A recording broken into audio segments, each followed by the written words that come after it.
Good morning, good morning, good morning, good morning, good morning, you motherfuckers!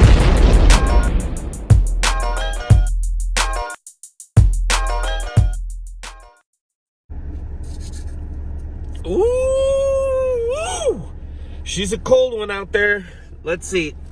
Man, it says 53 degrees out there, and I'm telling you, it feels cold as shit. I sometimes feel like the car lies to me. Like, you know, when it's summertime and you leave the car out in the freaking heat and it starts boiling up and it says it's 110 degrees outside, but realistically it's only like 82 degrees. It's like the complete opposite. It's cold as shit. That's what I'm trying to say. 53 degrees my ass. All right. Okay, so I'm waking up. I figured it'd be raining. It's not raining. It's a new day. It's the best day of the week for all you guys that are like 21 through 25. You're gonna go to work, get off of work, or go to college and get done with college, and you're gonna go party and get fucked up. Woo! Those fun days, huh? Wasting all your money going to a bar. Oh, I'm gonna go hang out with my friends. I'm gonna get a couple beers. 6 hours later, and a fucking bar tab of $700.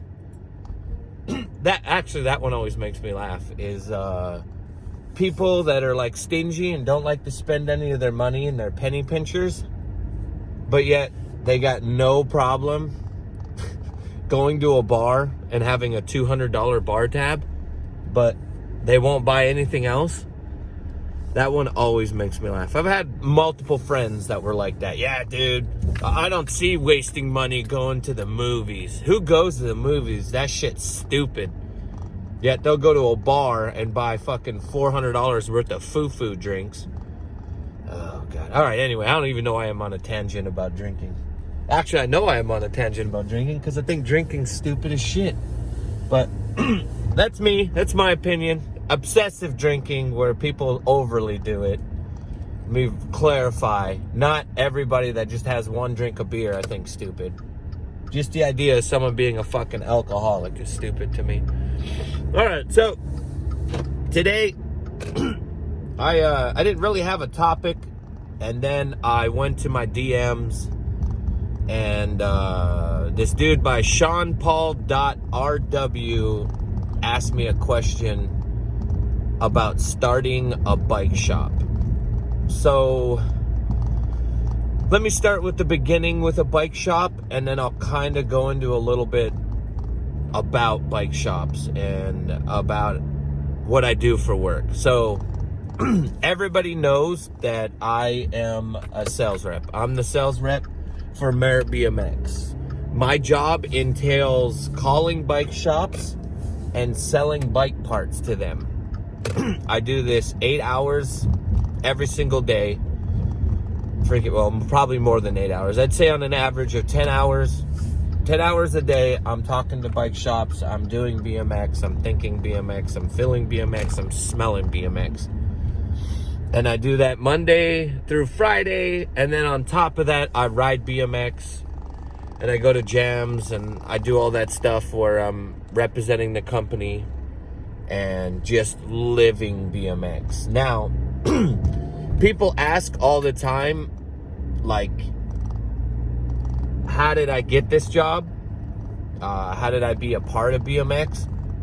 And the way I ended up making it was working at a bike shop. The thing about working at a bike shop is sales reps, myself, have to call bike shops, and they got to sell bike parts. So if you work at a bike shop, you're going to talk to sales reps, and you're going to develop a relationship, and who knows, you know, they might end up hooking you up with parts. You might end up meeting those people. Now, when I got this opportunity and this chance to work for Merritt, there used to be Interbike. Interbike was a convention that happened once a year where everybody in the bicycle industry met up in Las Vegas, and they had a convention, and they showed what new bike parts were coming out for the next year. And it was a big event, and I ended up going to that, I ended up going up into the Merritt booth, and I didn't leave the Merritt booth. And introduced myself, got to know Mike Brennan and Sean more, and developed a relationship. I got home. They got a hold of me a couple months later. I ended up getting inside my car and driving 54 hours and leaving Montana behind and becoming the new sales rep for Merritt BMX. And I won't get deep into this topic, but I also will say this is the easiest way for you, if you're interested to work in the industry, wanting to be a part of the industry, wanting to get sponsored, wanting to get hooked up. There's so many variables that you can get working at a bike shop that'll make it easier. It's a faster step to make it into the BMX industry. And kids always ask me like, oh, I want to do what you do, Ricky, or, oh man, I just, I want to do something in BMX. So if you want to do something in BMX and you don't live anywhere near where BMX companies are, so you have a chance, the next best thing is to work at a bike shop, because you're going to have interaction with all the bike companies. Because let me tell you, every bike company has to get in contact with the bike shop. Eventually, they're going to talk to your bike shop. Now, let's go into what Sean was asking me. Sean was asking me, how do you open a bike shop and how do you maintain a bike shop? Now, since this isn't a mountain bike, like, I don't ride mountain bikes. I'm not into road bikes. I mean, I love all types of biking and stuff like that, but I'm a BMXer. So let's just say that we are thinking about opening a bike shop, all right? But an all BMX shop. Let's be realistic and go that route. Because if we were just opening a regular bike shop, the first thing is finding a location, having enough capital, if you're going to get a bank loan, or did you save up money, whatnot that you have from there. And then you got to figure out what brands you want to carry, because that's a huge one, is figuring out, okay, what brands am I going to carry? Which road bikes do I want? Which mountain bikes do I want? There's e-bikes. There's so many different types of bikes. You got to decide like what you want to carry inside your shop. So instead of going through all of that, I want to talk about opening a BMX shop. Number one is bike shops are hard. It isn't just a job where you go to work at 9 o'clock and you get off at 5 o'clock. Hell the fuck no. All right? You're going to be at this bike shop 7 days a week. All right? You're going to be stressed out. You're going to have tons of bills. You're going to have a lot of overhead. You're going to have a shitload of repairs. You're going to have a lot of people complaining about the littlest amount of money that they got to spend, but they're still going to bitch about it. And my stupid thing is over here doing that predator thing. My car is acting weird. I don't know why it's bouncing. Oh, there we go. So, it's a super high stressful job. Now, if you're going to open an all BMX shop, you need to know that you need a scene.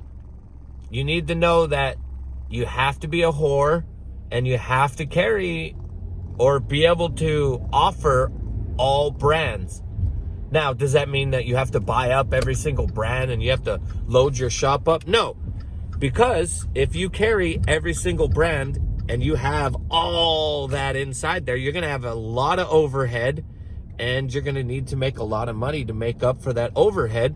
So you have to be smart. You got to know the market. You got to know which brands in your area sell. And the brands that sell in your area are going to be what you decide on carrying. So if, say for instance, you live in Southern California, everybody's used to having Volume, Demolition, S&M, Fit Biko, you know, Stolen's a part over there, Odyssey, Sunday. Those are all the brands that are on the West Coast. So those are like the normal things that normal shops carry, right? So you got to know your demographic. You got to know what the kids want, and you got to know what works. But at the same time, you're not rich as shit, so you can't carry all that product. And I know that a lot of people, when they get into shops, they just want to have this shop that's so fucking big and have thousands of frames on the wall, and they want to have hundreds of different bars and all types of colors and everything. You're going to go broke if you try to go that route. It just doesn't work. You can't do that anymore. And to be honest with you, it's really hard to open a just all BMX shop. If I went off the top of my head, I honestly feel like there's less than 15 all BMX shops that are left. It's seriously, it's a rare thing. It's super sad, and it's a hard thing to carry. You got to be in a location that can feed itself. Like, you got to be in Long Beach, California, where the weather's nice and it's 365 days of sun. You got to be out in Arizona's tough because it doesn't really have that big of a local scene anymore. Like Chandler, Arizona used to be huge, but it's not as big anymore.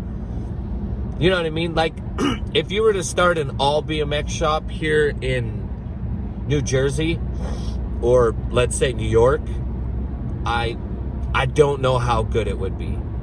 Like, it would be great for the scene, it would be awesome, but it would be super hard, and it would take a lot of work and a lot of dedication. So, if you're gonna open a BMX shop, my first thing for you to do would be choose location. Now, you don't want something super huge. Like, rent is a big fucking thing, because you're gonna have rent at your shop, and you're gonna have house rent. You're gonna have two rents. You have to think of that. So the smaller the amount of the shop, the easier it is to maintain, the less amount of overhead you have, and the easier it is for you. So like 600 square feet is good enough. I swear to God, it gives you enough for carrying a little bit of stock. You'll have enough to put, you know, some complete bikes out front, and you'll have enough for a workshop, enough for a workbench, get some tools there, and enough to do repairs. Because in all honesty, a majority of your money is going to come from repairs. All right? That's where you're going to make your money. Somebody's going to bring in a Walmart bike, and they're going to say, hey, something's wrong with my bike. Can you fix this? You're going to look at it, and they're going to need new tires. You'll probably have to do a brake tune-up, so they might need new brake cables, new housing, stuff like that. And all of that isn't BMX.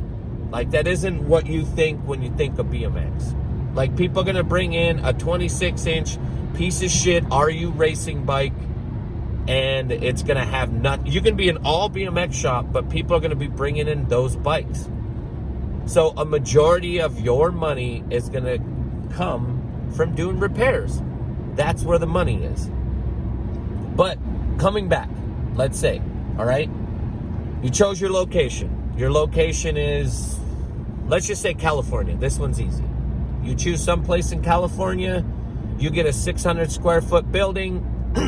Now is, what do I choose for brands? What do I do? You have to have completes. All right? So if you're going to choose completes, in all honesty, if I was going to choose completes, I would go with Kink. Kink's got the best margins. Kink offers buybacks. Buybacks means if I get a bike and the bike doesn't sell, you can send it back to them, and they will send you something newer and send that back with a different color. They also have an in-house or a distro that carries multiple brands, so you'll be open to having those brands. They have Fiend, Cinema, Terrible One, Merritt, Protec, ODI. They carry tons and tons of other brands. So that umbrella is easier for you to work with. Plus, the Kink curb sells better than a majority of other people's. So, in my eyes, I would go with Kink as being my main complete that I would run in the shop. But I would open accounts with everyone that I can.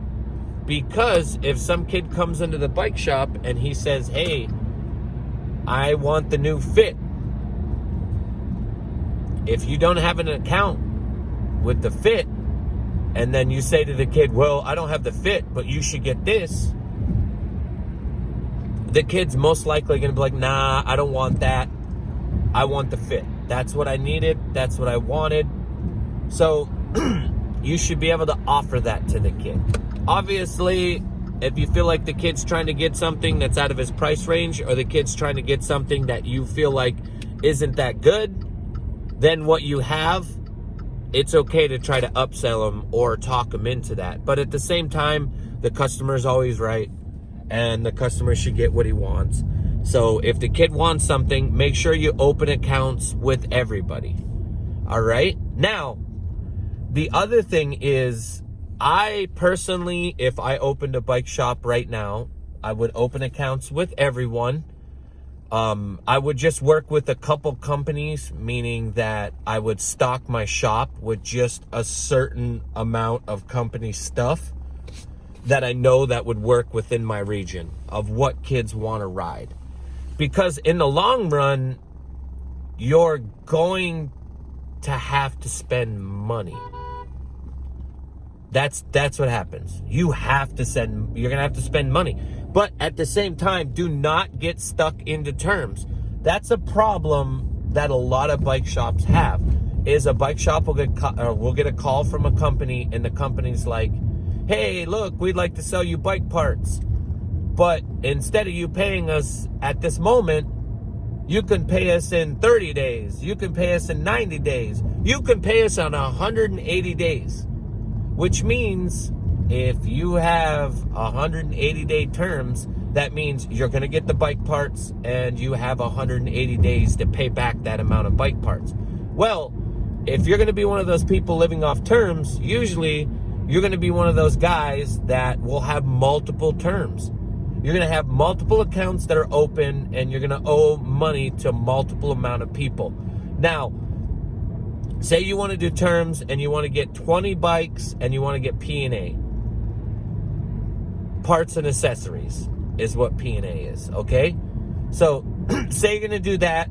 That's $20,000, and you're going to do it today, all right? Today is October. If we're in California, you don't have to worry about seasons. But if you're in Connecticut, you know that it's becoming the down season and winter's coming, and kids ain't going to be coming into the bike shop because the kids can't ride because it's snowing. So it makes no sense to get yourself stuck $20,000 into the shitty season time, and the fact that you should just own all of your product. So get a company credit card, use the company credit card, which in turn will build you interest, and it'll make it easier for you, and own all of your product. Do not get yourself stuck into bike companies, because once you get stuck, it's hard to get out of that shit. And guess what? If it's 2019 right now, it's about to be 2020. Every bike company has new bike parts coming out like every 6 months. So you have to have a turnaround rate, and you have to be able to keep up with that. So it's super stressful, and it's super hard to open a bike shop. Like, I know right now you guys are thinking like, holy shit, Ricky, you really haven't even touched the surface. You haven't even said nothing. All you've told me is don't get stuck, don't spend a lot of money, and how hard a bike shop is. A bike shop is the hardest thing in the world to do, and it's a love thing that you have to do. You have to love it. Like, you have to realize it isn't going to make you the richest person in the world. All right? You're going to make some money, but it's going to be super hard. You're going to have to do a lot of work. You're going to be there all fucking day long. And you're going to have a hard time because you're going to probably end up hating bikes. Because all you're going to do is bikes. And if you're in a BMX shop, BMX shops are really hard. They're not the most profitable and they're not the most successful thing. Not saying that they're not, because Goods BMX has been around for 15, 16 years. Empire BMX has been around 20-something years. Freaking Elby's has been around 20-something years. There's multiple successful all BMX shops, and they're able to make it. But they're an exception, all right? They're doing everything in their power to give back to the scene, and they've created so much for their scene that they've become a staple in BMX. And they've also changed with the times. Like right now, if you're going to open a bike shop, you have to do drop ships, you have to do online, and you got to be smart and be more competitive and know that you need to carry certain product and have certain items, and you got to own your product. You can't come into a shop and think that you can just live off of terms. I don't know, let's just take this for example. Let's say that you want to carry Giant, all right? This is just one brand and Giant, and you want to get into their Gold Star program or whatever the fuck they do, and you want to go with terms. You know, the smallest amount of terms you're going to end up getting stuck into is 30,000 or 40,000, all right? Let's just say that you get terms and you do 180 days and it's $40,000. All right? Now, think about being stuck $40,000 and having to pay that back, which means you got to get all of that product in there. You got to put it together. You got to put it out in the storefront, and you got to sell it. And then you got to pay it back. All right? Let's say you get 30 bikes. You're not just going to sell those 30 bikes right away. You're going to sell a majority of your comfort bikes, because that's what a majority of people buy. And you still have road bikes, and you have e-bikes, and you have gravel bikes, and you have triathlon bikes, and you have all your mountain bikes, because remember, you got to get sizes. If you get into road bikes, you know, the average size is like a 52. And then there's 54s, and then you get into mountain bikes, and you're dealing with fucking 24-inch, 26-inch, 27.5, 27.5 650B, 29ers. You know what I mean? And then you're dealing with a bigger tire size. So there's just so many variables and so many things that you get stuck into that it's super overwhelming. You got to worry about store location, your life. It's just a huge dedication and it could be a money pit for some people. And a lot of people get overwhelmed and they get way over their head, and it's super hard. And I'm not trying to talk you out of this. I'm just trying to say it's a huge decision, and it's tough. It's a big sacrifice. But if you can find the right location, you find the right brands, you understand that you need to own all of your product, and you're willing to put in the time and the effort, about 5 years in is where you'll figure out where you need to be and how the shop should work. And you'll know what your bills are and what you need to do. And if you can survive those 5 years, then you're going to have a really good bike shop, and you're going to be able to do this. But it literally takes about 5 years before you can figure out this business. And you're not going to make a shitload of money. You're going to be paying back a lot of stuff, and you're going to go day by day. And working with margins, you're looking at 40% margins, but it could be smaller because of shipping. You know, a lot of it is dealt with shipping. So if you're going to open a bike shop, just know it's super hard, but at the same time, you're giving back to every fucking kid there is. Because if it wasn't for a bike shop, I wouldn't be where I am today. And that feeling I get of walking into a bike shop and looking around at bike parts and touching a new bike and then buying your first bike is the best feeling in the world. So if you're going to do it, take it serious and know that it's not something that you can step into and start making a shitload of money. You're just not going to make a lot of money. But what you're going to do is you're going to put a shitload of smiles on kids' faces, and you're going to have a job, and you're going to have a business, and it's going to be something that's your own. All right? Everybody has a different business model. Everybody's going to do something different. You know what I mean? When I worked at my bike shop and I worked with my partner, Travis, you know, he was like, hey, we'll just put X amount into BMX. You choose all the BMX. You figure out what you want to do. You set up your store the way you want to set it up and your spot, and you do all of that. And let's just do this. And we were in a little place in Great Falls, Montana, and we kicked some fucking ass. We did really well.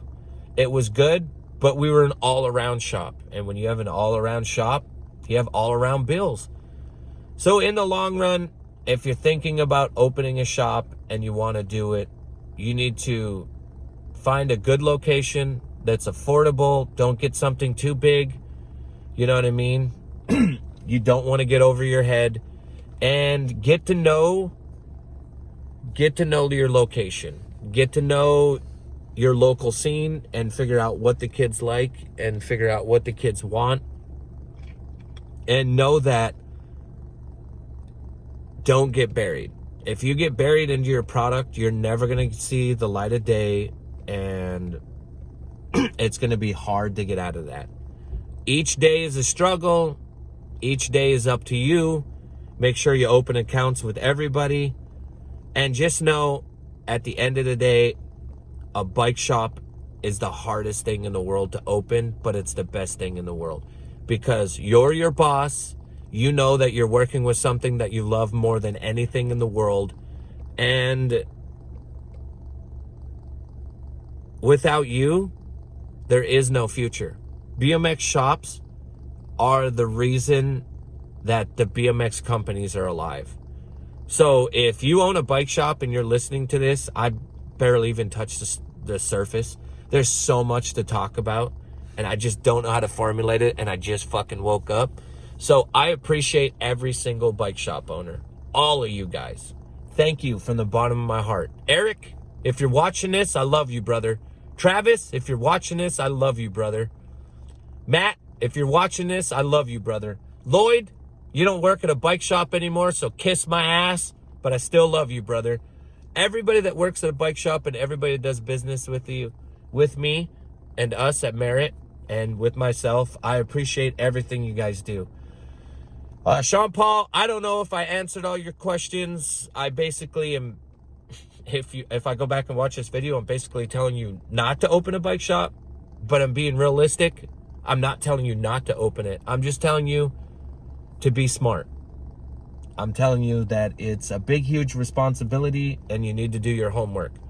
But it's the greatest thing in the world. All right, guys.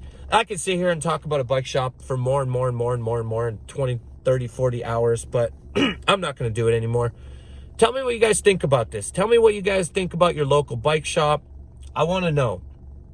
Do you guys like your local bike shop? Do you have a local bike shop? Do they even carry BMX? If they don't carry BMX, hit me up. Either way, guys, leave some comments. Make sure to smash the fuck out of that like button.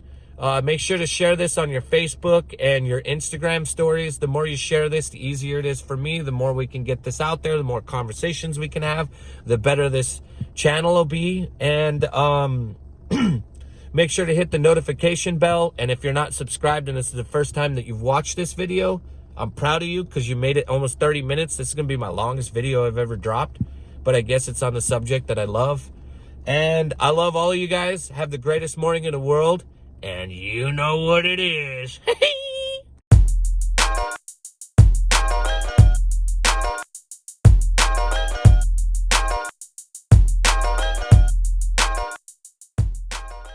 and marijuana.